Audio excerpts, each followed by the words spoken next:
Hello and welcome to fun tax tech. This is Deepika Arora Madan. आज का हमारा टॉपिक टाइप्स ऑफ असेसमेंट्स। फटाफट से ब्रीफ सा आपको एक टॉपिक करवाया जा रहा है। आपको ये सारी असेसमेंट्स के बारे में बताया जाएगा। इन असेसमेंट्स के बारे में अगर आपको और डिटेल में जानना है तो इंडिविजुअल वीडियोस हर टाइप की असेसमेंट की आपको इसी चैनल पर मिल सकती है। तो फटाफट से करते हैं। असेसमेंट है क्या? असेसमेंट बच्चे क्या होता है? असेसमेंट एक ऐसी प्रोसेस होती है जिससे हम इनकम को कंप्यूट या कैलकुलेट करते हैं। So it has been written here, assessment is basically a process of evaluating or measuring or computing or we can say calculating. So calculation का नाम ही असेसमेंट होता है। जब आपकी इनकम को असेस किया जाता है, इनकम को कंप्यूट या कैलकुलेट किया जाता है तो उसे हम असेसमेंट कहते हैं। इनकम टैक्स में हमारे पास डिफरेंट टाइप्स की असेसमेंट्स हैं, तो एक एक करके हम इसे स्टडी करेंगे। Self assessment under section 140A। Self assessment क्या होता है? नाम से पता चल रहा है, सेल्फ असेसमेंट, खुद से असेसमेंट करना। जब एक एसएससी अपनी इनकम को खुद से कंसोलिडेट करता है, डिफरेंट हेड्स की इनकम को साथ में कंबाइन करता है, एडजस्ट करता है, अपने लॉसेस हुए, डिडक्शंस हुए, एग्जेम्पशंस, जो भी उसकी डिडक्शंस या लॉसेस या एग्जेम्पशंस होती हैं इनकम से रिलेटेड, उनको डिडक्ट कर देता है अपनी इनकम्स में से।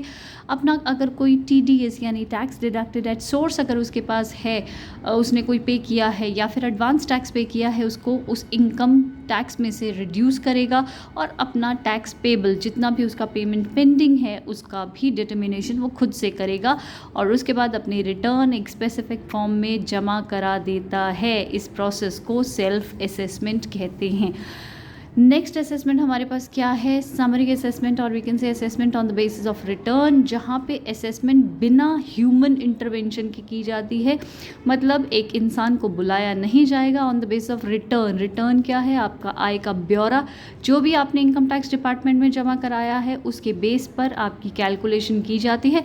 So this is an assessment without human intervention. यहाँ पर रिटर्न जो आप सबमिट करते हैं, जो SSC सबमिट करता है, उसको सिर्फ क्रॉस चेक किया जाता है। क्रॉस चेक क्या मतलब हुआ? क्रॉस चेक मतलब आपने जो रिटर्न जमा कराई है उसमें असेसिंग ऑफिसर गलतियां फाइंड आउट करने की कोशिश करेगा, इफ़ देयर इज़ एनी। तो क्या क्या चेक किया जाता है? आपका अरिथमेटिकल एरर, कैलकुलेशन चेक की जाती हैं, करेक्ट इनकरेक्ट क्लेम्स अगर आपने कुछ लिए हैं, कुछ ऐसे क्लेम्स जो इनकम टैक्स को जायज़ नहीं लग रहे पर आपने अपनी रिटर्न में लिखे हुए हैं, उनको करेक्ट किया जाएगा। अगर आपने कोई एक्सपेंडिचर्स या ऐसे कोई लॉसेस क्लेम कर रखे हैं जो इनकम टैक्स की नज़र में डिसअलाउड हैं तो उसको भी करेक्ट किया जाएगा। यहाँ पे करेक्शन करने से पहले इंटीमेशन भेजी जाएगी SSC को। अगर कोई करेक्शन आपकी रिटर्न में नीडेड है, विद इन स्पेसिफाइड टाइम आपके पास एक नोटिस आएगा असेसिंग ऑफिसर की तरफ से और आपको उसकी एक्सप्लेनेशन देनी पड़ेगी और उसके बाद आपकी रिटर्न प्रोसेस हो जाएगी। तो एक ऐसी असेसमेंट है जहाँ पर आपको खुद आने की ज़रूरत नहीं है, सिर्फ ये अरिथमेटिकल एरर, इनकरेक्ट क्लेम और एक्सपेंडिचर और क्लेम्स और लॉसेस अगर आपने कुछ क्लेम किए हुए हैं जिसके बारे में एक्सप्लेनेशन चाहिए तो आपको उसकी इंटीमेशन भिजवा दी जाती है, विच नीड्स हिज अप्रूवल। यहाँ पे अप्रूवल SSC की चाहिए। बिना SSC के अप्रूवल के असेसिंग ऑफिसर करेक्शन खुद से नहीं करता, तो आपको एक इंटीमेशन ज़रूर भेजी जाएगी by the income tax department. Next assessment है हमारी रेगुलर असेसमेंट। इसमें आपके पास दो पार्ट्स हैं, assessment on the basis of evidence और we can say scrutiny assessment, और दूसरा है best judgement assessment under section 144। तो पहले करते हैं assessment on the basis of evidence या फिर जिसे हम स्क्रूटिनी असेसमेंट कहते हैं। ये क्या चीज़ है? ये एक ऐसी असेसमेंट है इनकम टैक्स अथॉरिटी यानी you can say assessing officer, not below the rank of income tax officer, मतलब असेसिंग ऑफिसर ही इसकी असेसमेंट कर सकता है। ऑफिसर होना चाहिए, IT अथॉरिटी होना चाहिए। इसका पर्पस क्या है स्क्रूटिनी असेसमेंट को करने का? ये चेक करना कि आपने अपनी इनकम को कहीं कम तो नहीं दिखा रखा या फिर एक्सपेंसेस को ज़्यादा तो नहीं दिखा रखा, आपने अपने लॉसेस को कहीं ओवर स्टेटमेंट नहीं कर रखा या फिर अपना टैक्स कम तो नहीं पे किया। तो ये सब चेक करने के लिए आपकी असेसमेंट की जाती है on the basis of evidence और स्क्रूटिनी असेसमेंट। इसका प्रोसेस है, पहले हम इसका प्रोसेस ही कर लेते हैं। इसका प्रोसेस क्या रहेगा स्क्रूटिनी असेसमेंट का? आपके पास SSC के पास मतलब असेसिंग ऑफिसर की तरफ से एक नोटिस आएगा, और कब तक ये नोटिस आ सकता है? Within 6 months from the end of financial year, जिस ईयर आपने रिटर्न फाइल की है। क्या नोटिस में लिखा होगा? To attend office of assessing officer और to produce evidence in support of his return. तो आपको असेसिंग ऑफिसर से मिलना होगा उसके ऑफिस जाकर, या फिर अपने सबूत यानी एविडेंस जो आपने रिटर्न में जिन चीज़ों को लिखा है उसके सबूत या एविडेंस आपको वहाँ पे प्रोड्यूस करने होंगे। आपको असेसिंग ऑफिसर को बेसिकली सेटिस्फाई करना है कि आपने जो भी रिटर्न में चीज़ें या ब्यौरा लिखा है वो करेक्ट है, उसका आपके पास सबूत या एविडेंस कुछ ना कुछ होना चाहिए। और उसके बाद आपके सबूतों को, तमाम सबूतों और गवाहों को मद्देनज़र रखते हुए असेसिंग ऑफिसर आपको एक डिसीजन दे देगा। सो assessment will be done after checking your evidence. तो असेसिंग ऑफिसर आपके एविडेंस को चेक करके आपका ऑर्डर पास कर देगा, आपकी असेसमेंट कर देगा। वापस आते हैं बेस्ट जजमेंट असेसमेंट पे। बेस्ट जजमेंट असेसमेंट क्या है? ये एक ऐसी असेसमेंट है जो कि असेसिंग ऑफिसर द्वारा की जाती है। किस लिए की जाती है? असेसमेंट्स का काम ही क्या है? To determine the tax liability of SSC.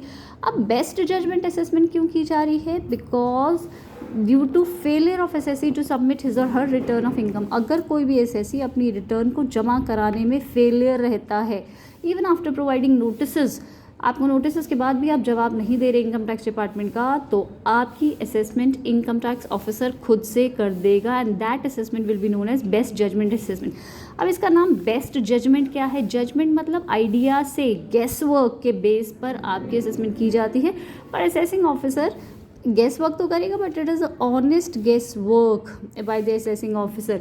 मतलब ऐसा नहीं है वो आपसे, मतलब आप अगर रिटर्न फाइल नहीं करेंगे तो आपसे कुछ भी वसूल कर सकते हैं इनकम टैक्स डिपार्टमेंट, ऐसा नहीं होगा।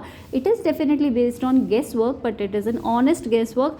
आपकी पिछली रिटर्न्स को देखा जाएगा, आपका मार्केट एक्सपोजर देखा जाएगा और बहुत सारी चीज़ों को ध्यान में रखते हुए इनकम टैक्स ऑफिसर आपकी असेसमेंट खुद से करता है गेस वर्क के बेस पे। बेस्ट जजमेंट असेसमेंट, इसके टाइप्स क्या हैं? बेस्ट जजमेंट असेसमेंट दो टाइप से हो सकती है, one is compulsory, other one is discretionary. अगर एसएससी अपनी रिटर्न फाइल करने में फेलियर रहता है, अपनी रिटर्न आय का ब्यौरा जमा करवाता ही नहीं है और आपको नोटिसेस भी दिए जाते हैं under section 142 sub section 1, still आपने अपनी रिटर्न दाखिल नहीं की, या फिर असेसिंग ऑफिसर को ऐसा लगता है कि आपने अगर रिटर्न दाखिल की है वो इनकरेक्ट है, उसको ठीक करके लेकर आइए, रेक्टिफाई कीजिए। पर एसएससी ऐसा कुछ नहीं करता, वो अपनी रिटर्न को रेक्टिफाई करके इनकम टैक्स डिपार्टमेंट में जमा नहीं कराता। तो ऑब्वियसली असेसिंग ऑफिसर के पास यही ऑप्शन बचता है कि वो अपने आप से आपकी असेसमेंट कर दे गेस वर्क पे बेस्ड। नेक्स्ट है डिस्क्रिशनरी। यहाँ पे आपने रिटर्न तो देखिए जमा करवाई है but assessing officer is not satisfied with the correctness और कंप्लीटनेस ऑफ अकाउंट्स। आपके जो अकाउंट्स, आपके जो ब्यौरा है उस पर असेसिंग ऑफिसर को सेटिस्फैक्शन नहीं आ रही, वो उस चीज़ में संतुष्ट नहीं है कि आपने जो अपने रिटर्न्स या आपने अपने अकाउंट्स दिए हैं वो करेक्ट हैं। तो अगर वो सेटिस्फाइड ना हो तो आपकी डिस्क्रिशनरी, अपनी इच्छा से आपकी एक बेस्ट जजमेंट असेसमेंट खुद से कर सकता है।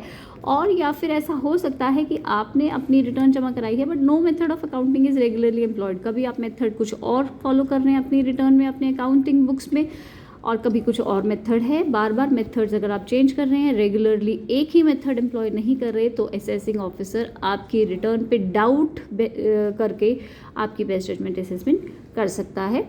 या फिर income computation and disclosure standards जो हैं उनके अकॉर्डिंग आपने कंप्यूटेशन नहीं की। आपने स्टैंडर्ड्स जो हैं, ये स्टैंडर्ड्स का नाम है income computation and disclosure standards हैं which has to be followed by preparing accounts, but आपने उन अकाउंटिंग स्टैंडर्ड्स को फॉलो नहीं किया तो भी असेसिंग ऑफिसर आपकी बेस्ट जजमेंट असेसमेंट कर सकता है। कॉन्सिक्वेंसेस क्या होंगे बेस्ट जजमेंट असेसमेंट के? एसएससी को पेनल्टी लगाई जा सकती है, प्रोसिक्यूशन हो सकता है, जेल भी हो सकती है, आपको मॉनिटरी भी लॉस हो सकता है और जेल भी हो सकती है। अगर आपका कोई रिफंड बनता है इनकम टैक्स में वो आपको नहीं प्रोवाइड किया जाएगा। And assessee is preventing from any new facts before appellate authority. जब अगर आप अपील करेंगे तो कोई नया फैक्ट आप अपनी एपलेट अथॉरिटी के सामने पेश नहीं कर पाएंगे, तो आपको मना कर दिया जाता है, डिबार कर दिया जाता है कि अब आप अपने नए फैक्ट्स को प्रेजेंट नहीं कर पाएंगे। लेकिन क्या एसएससी के को कोई रेमेडी अवेलेबल है? अगर बेस्ट जजमेंट असेसमेंट हो गया तो क्या उसे सिर्फ सहना पड़ेगा? नहीं, ऐसा नहीं है। एसएससी के पास ऑप्शन है कि अगर उसे लगता है कि बेस्ट जजमेंट असेसमेंट ठीक से नहीं हुई है and he has not been reasonably charge, उसे एक्सेसिव चार्ज किया जा रहा है, तो he can file appeal against such judgement. अगर उसकी ओपिनियन में ऐसा उसे लगता है कि excessive tax has been imposed on him. मुझे लगता है कि मुझे एक्सेसिव टैक्स लगाया जा रहा है मुझ पर, तो उसके पास एक रेमेडी अवेलेबल है, एक चांस है कि वो अपील कर सकता है उसके अगेंस्ट। किसके अगेंस्ट? बेस्ट जजमेंट असेसमेंट जो असेसिंग ऑफिसर ने उसके ऊपर की है, उसके अगेंस्ट वो अपील फाइल कर सकता है। So these are the types of assessment we have covered. Last हमारी असेसमेंट है इनकम एस्केपिंग असेसमेंट, और वी कैन से रीअसेसमेंट और रिकॉम्प्यूटेशन। अगर असेसिंग ऑफिसर की ओपिनियन में any income which is chargeable to tax has escaped assessment, कुछ income जिसको charge लगना चाहिए था पर वो एस्केप कर ली गई है, मतलब आपने उसे छुपा लिया है, he has taken and he has sufficient reasons to believe it। और ऐसा नहीं वो हवा में बात कर रहा है, असेसिंग ऑफिसर के पास रीजंस हैं इन सपोर्ट ऑफ हिज क्लेम कि आपने कुछ ना कुछ इनकम छुपाई है किसी पर्टिकुलर असेसमेंट ईयर में। तो वो क्या कर सकता है असेसिंग ऑफिसर? हाथ पे हाथ धर के देखेगा नहीं, वो राइट रखता है कि कैन असेस और रीअसेस योर इनकम, असेसमेंट कर सकता है या फिर दोबारा से आपका केस ओपन करके दोबारा से उस इनकम को कंप्यूट कर सकता है। रिकम्प्यूट लॉसेस, डेप्रिसिएशन अलाउंस और अदर अलाउंसेस, आपके अगर लॉसेस आपने क्लेम किए हैं तो उनको भी दोबारा से कैलकुलेट कर सकता है। स्कोप क्या है इसका? Under Section 147 for assessment, reassessment, recomputation, assessing officer may assess or reassess income for any issue। किसी भी इशू के लिए जो भी एस्केप हुआ है असेसमेंट से उसे ओपन कर सकता है। It's just like reopening of your case. आपका केस क्लोज हो चुका था, लेकिन अगर असेसिंग ऑफिसर को डाउट हुआ तो उसने आपका केस रीओपन कर लिया है। Any such issue that comes to his notice subsequently in the course of proceeding under Section 147, आपकी केस को प्रोसेस करते हुए अगर उसको कुछ ऐसी चीज़ नोटिस में आती है जो उसको ठीक नहीं लग रही है तो आपका केस रिकम्प्यूट किया जा सकता है, आपकी रीअसेसमेंट की जा सकती है, because he is having the doubt that income has been escaped. तो नाम से ही पता चल रहा है इनकम एस्केपिंग असेसमेंट और रीअसेसमेंट और रिकम्प्यूटेशन। आपका केस क्योंकि आपने इनकम एस्केप की थी तो आपका केस को रीअसेस या रिकम्प्यूट किया जा रहा है। So this was about assessments. मैंने आपको पहले बता दिया, अगर आपको इंडिविजुअली इनकी वीडियोज़ देखनी है, these are available at our channel. Thank you so much.